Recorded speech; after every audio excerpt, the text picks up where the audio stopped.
নমস্কার বন্ধুরা, আমি আশা করি তোমরা সবাই ভালো আছো এবং সুস্থ আছো।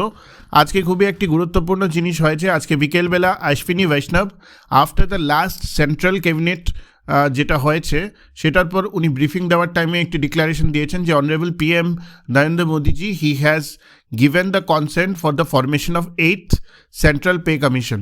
এবং 8th central pay commission 8th CPC এই ব্যাপারটা প্রত্যেকটা স্টেটের জন্য খুবই important, not only for the state government employees but for the overall state.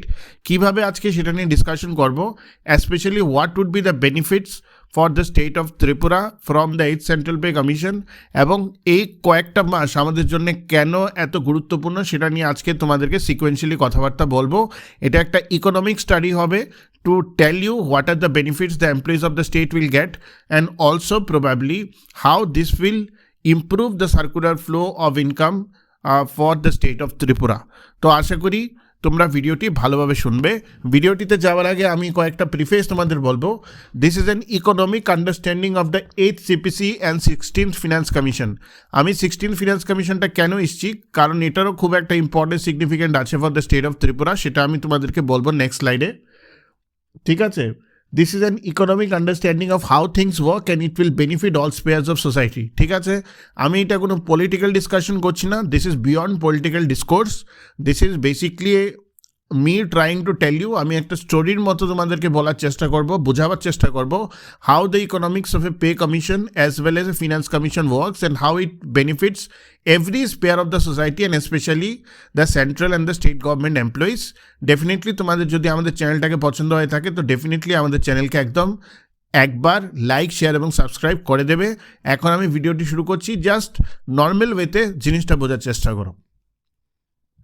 প্রথম কথাটা হলো, বা নেক্সট স্লাইডে যদি আমি যাই, হেডিংটা আমি দিয়েছি দেখো, 16th finance commission how, why and what. সর্বপ্রথম হয়তো তোমরা ডিফারেন্ট পোর্টালসে একটা নিউজ পেয়েছো যে members of 16th finance commission will visit the state of Tripura by the end of January month. কোন ডেটে আসছেন ওনারা এটা আমি জানি, ওটা আমি পাবলিক ডোমেইনে দিচ্ছি না। এটা খুবই সিগনিফিক্যান্ট, প্রথম পয়েন্টটা মনে রাখবে যে মেম্বার্সরা আসছে, এটা নিয়ে আমি পরে কথাবার্তা বলবো। সর্বপ্রথম আমার বুঝতে হবে ফিনান্স কমিশনটা কী এবং ফিনান্স কমিশনটার দরকারটা কী। দেখো, প্রত্যেক 10 বছর পর পর, ঠিক আছে, almost over a spare of 10 years একটি ফিনান্স কমিশন কনস্টিটিউট করা হয়। ফিনান্স কমিশনে বেসিক্যালি কাজটা কি, ফিনান্স কমিশনের কাজটা হলো যে সেন্ট্রাল গভর্নমেন্ট এবং স্টেট গভর্নমেন্ট, বা মোস্টলি সেন্ট্রাল গভর্নমেন্ট যে ট্যাক্স রেভিনিউটা কালেক্ট করে, ঠিক আছে, সেটা কীভাবে ডিস্ট্রিবিউট করা হবে between the centre and the various states of the country. So the finance commission is a constitutional body that recommends how tax revenues collected by the central government should be distributed among the center and the various states in the country. এই various স্টেটসের মধ্যে আমাদের state of Tripura obviously included. ঠিক আছে, প্রথমে আমরা বোঝার চেষ্টা করি যে ফিনান্স কমিশনের দরকারটা কি আমাদের, মানে স্টেটে as well age for our overall country like India. তোমার আজকে একটা জিনিস বুঝতে হবে, আজকে থেকে 10 বছর আগে যখন let's say 15th finance commission আজকে থেকে 10 বছর আগে যখন ফর্মুলেট হয়েছিল, সেই সময়কার যে ফিনান্সিয়াল ক্লাইমেট, ওভারঅল আমি ক্লাইমেট বলছি, is not the same to 2025।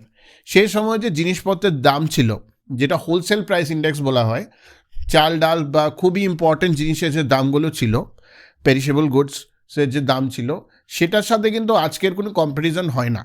কারণ যত বেশি পপুলেশন বাড়ছে, যত বেশি ডিমান্ড সাপ্লাইয়ের উপর স্ট্রেস হচ্ছে, সেই হিসাবে কিন্তু প্রত্যেক বছর ইনফ্লেশন হয়, এবং প্রত্যেক বছরের পর বছরই আমরা দেখতে পারি একটা প্রাইস রাইজ হতে থাকে। প্রাইস রাইজটাকেই বাই দ্য ওয়ে ইনফ্লেশন বলা হয়। সোজা কথা, এতটুকু বোঝা গেল। ঠিক আছে, এখন কথাটা হলো, এই যে প্রাইস রাইজটা যদি এতই বাড়তে থাকে যে মানুষের কাছে যদি সেভিং বা পারচেজিং পাওয়ার না থাকে, তাহলে কি হবে, পুরো স্টেটের ইকোনমি ক্রাম্বল করে যাবে, সিমিলারলি পুরো কান্ট্রির ইকোনমি ক্রাম্বল করে যাবে। তো ফিনান্স কমিশনের বেসিক পারপাসটা হলো এই যে কারেন্ট ধরো 2025-এর ইনফ্লেশনারি ট্রেন্ডস দেখা, স্টাডি করা, সেটাকে নিয়ে গত 10 বছরে কীরকমভাবে হোলসেল প্রাইস ইন্ডেক্সে বেড়েছে সব কিছু ওরা দেখার পর ওরা এনশিওর করা যে সেই হিসাবে টাকাটা যাতে 10 বছর পরে রিভাইজ করা হয় টু দ্য স্টেট। মানে স্টেটের শেয়ার যদি আজকে 10 টাকা হয়ে থাকে ত্রিপুরা শেয়ার, সেই শেয়ারটাকে কি 15 টাকা নিয়ে যেতে পারা যায়, এবং যদি যায় তো কী কী এভিনিউজে সেটা যাওয়া যাবে। This is the main funda of A finance commission.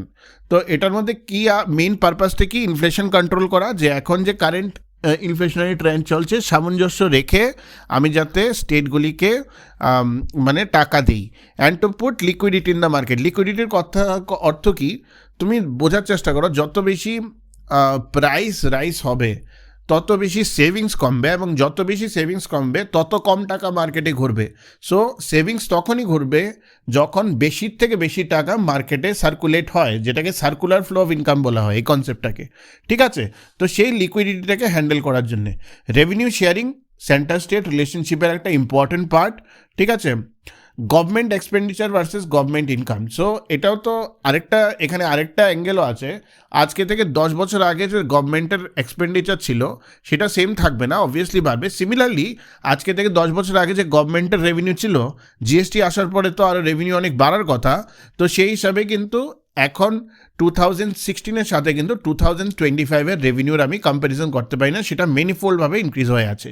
So all this things taken into consideration finance commission distribute করে রেভিনিউসকে, ঠিক আছে। The eye of 16 finance commission will definitely be on the gap of 23% DA before the calculation of 15 finance commission, the same needs to be fulfilled. এই যে লাইনটা আমি বলেছি, আমাদের স্টেটে যে ফিনান্স কমিশনের মেম্বাররা আসছেন, ঠিক আছে, one of the things that they will revisit is this gap of 23% dearness allowance, যেটা আমাদের স্টেট গভর্নমেন্ট এমপ্লয়িরা বঞ্চিত আছে। ইন দ্য সেন্স কি, তুমি যদি নর্থ ইস্টের বাকি যতগুলো স্টেট দেখো, ছোট বড় হোক যেই হোক না কেন, প্রত্যেকের কিন্তু সেটা মিটিগেট করে দেওয়া হয়েছে, কিন্তু ত্রিপুরার কিন্তু মিটিগেট করা হয়নি, ঠিক আছে।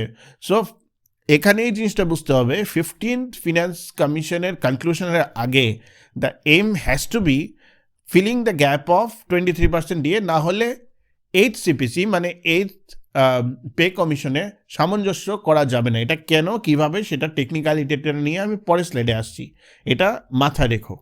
নাও let's come to 8th central pay commission, ঠিক আছে। প্রথমে মনে রাখবে যে লাস্ট পে কমিশন হয়েছিল 2016-তে, ঠিক আছে, এবং ওটা টেনিউরটা শেষ হবে 1/1/2026-এ, ঠিক আছে। So the gap is 10 years period. And মনে রাখবে ইন্ডিপেন্ডেন্সের পরে থেকে this is the 8th central pay commission, যেটা আজকে ফর্মুলেট হলো। এর আগে শুধু মাত্র 60টা পে কমিশন হয়েছে, এবং লাস্ট বিইং ইন 2016, ঠিক আছে। Timely revision of employee salary so as to ensure inflation is under control and to capture the current trends of the economy. Ensure circular flow of income in the money in the market. তো এখন কথাটা হলো, pay রিভিশনের দরকারটা কি, pay commission কাজ কি? Pay কমিশনের কাজটা হলো, ওরা স্টাডি করবে অ্যাক্রস দ্য স্টেট যে ডিমান্ড অ্যান্ড সাপ্লাই অনুসারে আজকের ডেটে চালের দাম কত, ডালের দাম কত, সব কিছুর দাম কত, এবং over the period of last 10 years যবে লাস্ট পে কমিশন দিয়েছিল। মনে রাখবে একটা কথা, 2016-এ 1 কেজি আলুর দাম যদি 20 টাকা হয়ে থাকে, আজকের ডেটে কিন্তু সেটা নেই, that has gone to 40 rupees. 1 kilo of onion today is 50 rupees to that of 15 rupees in 2016. তো সেই হিসাবেই তো 2016 থেকে 2026 অবধি স্টেট গভর্নমেন্টের এমপ্লয়ীদের স্যালারি ক্যালকুলেট করা হয়েছে, যার জন্য over the last 4 years you have heard from the state government employees of Tripura যে সেভিংস একদম হচ্ছে না, কনজামশনও নেই মার্কেটে, কারণ স্যালারি হাইকটা সেরকমভাবে সামঞ্জস্য মিলিয়ে হচ্ছে না, especially after the corona period and the ongoing flood that has happened. বা সময়ের মধ্যে যত যেটাকে বলে দুর্জয় হয়, সেটার কেসে যেটা মানে সেটা দরুন যেটা হয় সেটা হয় যে এমপ্লয়ীদের কাছে স্যালারি কর্পোরেট নেই। এবং ত্রিপুরাতে তোমরা কিন্তু মনে রাখবে যে স্টেট গভর্নমেন্ট এমপ্লয়ি মানে একজন কিন্তু 4 জনের ফ্যামিলিকে মোরলেস সাপোর্ট করছে, ওভারঅল কমিউনিটিকে মোরলেস সাপোর্ট করছে, ঠিক আছে। So timely revision of the employee salary is required right now 2026-এ। সেই জন্যই 8th সেন্ট্রাল পে কমিশন এসছে। এটা কিভাবে কাজ করে সেটা আমি তোমাদেরকে একটু পরে বোঝাচ্ছি। বোঝা গেল 16th finance commission, 8th central pay commission. Now let's understand what is going to happen in the state of Tripura. এটা পার্টিকুলারলি আমি অ্যান্টিসিপেট করছি from N economics point of view, ঠিক আছে। Benefits of Tripura government employees and overall state 16th finance commission in 8th CPC। প্রথম কথা হলো, মহারাষ্ট্রের সাথে আজকে ত্রিপুরার কোনো তুলনা হয় না। ত্রিপুরা আজকে 90:10 সেন্ট্রাল সেক্টর স্কিম টু স্টেটের সেক্টর স্কিমে চলে, ওয়ারেজ মহারাষ্ট্র 50-50-তে চলে। তাও মহারাষ্ট্রের যে বাজেট আছে ওভারঅল প্রোডাক্টিভিটি অনেক বেশি। কেন? Maharashtra is a huge industrial and banking hub, whereas ত্রিপুরাতে কোনো ইন্ডাস্ট্রি বা প্রাইভেট এন্টারপ্রিনারশিপ নেই বললেই চলে, যেগুলিও আছে সেগুলো খারাপ। সেকেন্ডলি, কারেন্টলি যদি তুমি ত্রিপুরা ট্রেন্ড দেখো, Tripura did quite well from 2018 to 2022-23 up to 23 with the trade partnership of Bangladesh আমরা 2-3টে পোর্ট বানিয়ে রেখেছি, আমরা রেলওয়ে লাইনের ইনোগ্রেশন করে রেখেছি যাতে বেটার কমিশন হতে পারে। ট্যুরিজমে বাংলাদেশিরা অনেকরা এতো, কিন্তু recent issues of whatever happened in Bangladesh that has forced us and that has put us back into back foot in terms of driving hour economy. ঠিক আছে, তো সেদিক থেকে কিন্তু একটা সমস্যা ত্রিপুরার হয়েছে। তো গিভেন অল দিস সার্কামস্টেন্স, ঠিক আছে, এবং আমার আজকে বুঝতে হবে সিকোয়েন্স অফ অ্যাক্টিভিটি কী। ফার্স্টলি, 16th ফিনান্স কমিশনের মিটিংটা crucial as based on the economic prowess of the state as well as the necessary gaps needed to be fulfilled. 16th Finance Commission will fix a financial roadmap for the 10 years. মানে এই যে 16th finance কমিশনের মেম্বার্সরা আসছেন, আসার পরে probably হয়তো কোনো meeting হবে, এটা নিয়ে আমার ধারণা নেই, কিন্তু এসছেন যখন, তো ডেফিনেটলি কোনো একটা মিটিং তো হবে আমাদের লিডারশিপের সাথে। ঠিক আছে, তো আই এম এজিউমিং কে কোনো একটা মিটিং হবে। সেই মিটিংয়ে ডেফিনেটলি একটা প্রেজেন্টেশন তো দেওয়া হবে regarding the state health, what ever the gap, what ever the demands which is required for the next 10 years or something like that। ওটার উপর চর্চা করে কিন্তু ওরা next financial road map for the next 10 years করবে। So 15th finance commission end হচ্ছে মার্চে, মনে রাখবে ফিনান্সিয়াল ইয়ার এন্ড হচ্ছে মার্চে। এপ্রিল থেকে কিন্তু we are entering let's say into 16th finance commission. এর আগে কিন্তু আমার এক্সপেন্ডিচারটা কিন্তু প্রপারলি দেখাতে হবে to the 16th finance commission. ঠিক আছে, let's say up to the last day of 15th finance commission, March অব্দি। ঠিক আছে, the state share was fixed at ₹100। তো স্টেটের শেয়ারটা 100 টাকায় ফিক্স ছিল। 16th ফিনান্স কমিশনের কাছে কিন্তু সেই পাওয়ারটা আসে এটাকে কিন্তু 200 মানে ডাবল করে দেওয়ার জন্য, leading to liquidity flow in the market. আজকে যদি ত্রিপুরা স্টেট বাজেট 27,000 কোটির থাকে ফর এক্সাম্পল, যদি স্টেট ফিনান্স কমিশন সেরকমভাবে অনুমোদন দেয়, দ্য সেন্ট্রাল ফিনান্স কমিশন যদি সেরকমভাবে অনুমোদন দেয়, we can convert this budget into 40,000 crores. That means an additional 13,000 crores will float into the markets of Tripura, leading to happiness of life. এবং আমি এটা অ্যান্টিসিপেট করছি, আবার বলছি, I am not sure, I am pretty much confident কে state গভর্নমেন্টের সাথে ওরা মিট করবে, as well as they will be meeting TTADC also. তো TTADCর জন্য অ্যালোকেশনের ব্যাপার আছে, স্টেট গভর্নমেন্টের জন্য অ্যালোকেশন ব্যাপার আছে, সেই জিনিসটা ওরা করবে। Similarly, 8th CPC has the capacity to increase the pay of government employees by 162 to 182% by introducing a new multiplier. এখন আমি যে জিনিসটা শুনতে পেরেছি ডিফারেন্ট মানে সবচেয়ে আগে তো 8th finance commission, 8th central pay কমিশনটা সেন্ট্রাল গভর্নমেন্ট এমপ্লয়িজের জন্য হয়। শোনো, সিকোয়েন্সটা বোঝো। সেন্ট্রাল গভর্নমেন্ট এমপ্লয়িজ আগে ইমপ্লিমেন্ট হবে, তারপরে প্রত্যেকটা স্টেট ইমপ্লিমেন্ট করবে। ঠিক আছে, যতক্ষণ না সেন্টারে ইমপ্লিমেন্ট হয়, ফিটমেন্ট ফ্যাক্টর বলে একটা ব্যাপার আছে, সেটা মাল্টিপ্লায়ারটা। ঠিক আছে, যেটা যখন সেন্টারে অনুমোদন না দেওয়া হয়, সেই মাল্টিপ্লায়ারটার থেকে কিন্তু বেশি তুমি কোনো মতেই করতে পারো না। ঠিক আছে, ওর থেকে কম হতে পারে, কিন্তু ওর থেকে বেশি তুমি কোনো মতেই করতে পারো না। তো for that matter we have to wait till the centre is getting it. এখন ব্যাপারটা বোঝো, যে জিনিসটা বোঝা যাচ্ছে সে জিনিসটা হলো যে ডিফারেন্ট অর্গানাইজেশনের সাথে গভর্নমেন্টরা কথা বলেছে, ওরা বোধহয় 2.8-এর একটা মাল্টিপ্লায়ার ফ্যাক্টরের কথা বলেছে। টেকনিক্যালিটিসটা আমি অন্য কোনো দিন তোমাদেরকে বোঝাবো, আরেকটা ভিডিওতে বুঝিয়েছিলাম। যার দরুন যেটা বোঝা যাচ্ছে যে 162 to 182% হাইক, যেটা সেন্ট্রাল গভর্নমেন্ট এমপ্লয়িজরা অ্যান্টিসিপেট করছে ইন দেয়ার স্যালারি। এবং সিমিলারলি যখন সেন্ট্রাল গভর্নমেন্টে 2026-এ ইমপ্লিমেন্ট হবে, বাই 2027 এন্ড অর 2028 এটা স্টেট গভর্নমেন্টও মোরলেস ইমপ্লিমেন্ট করতে বাধ্য।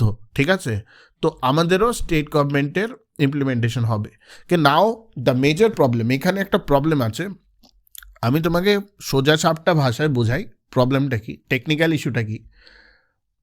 আজকে যদি সেন্ট্রাল গভর্নমেন্টের সাথে প্যারিটি করে যদি আমার স্টেট গভর্নমেন্টের যদি হাইকটা হতে হয়, তো সবচেয়ে আগে কি সেন্ট্রাল গভর্নমেন্ট যে পার্সেন্টেজ অফ ডিএ দিচ্ছে, আমার স্টেট গভর্নমেন্টেরও সেম পার্সেন্টেজ অফ ডিএ দিতে হবে। ঠিক আছে, যদি না দেওয়া হয় তাহলে সর্বনাশ হয়ে যাবে।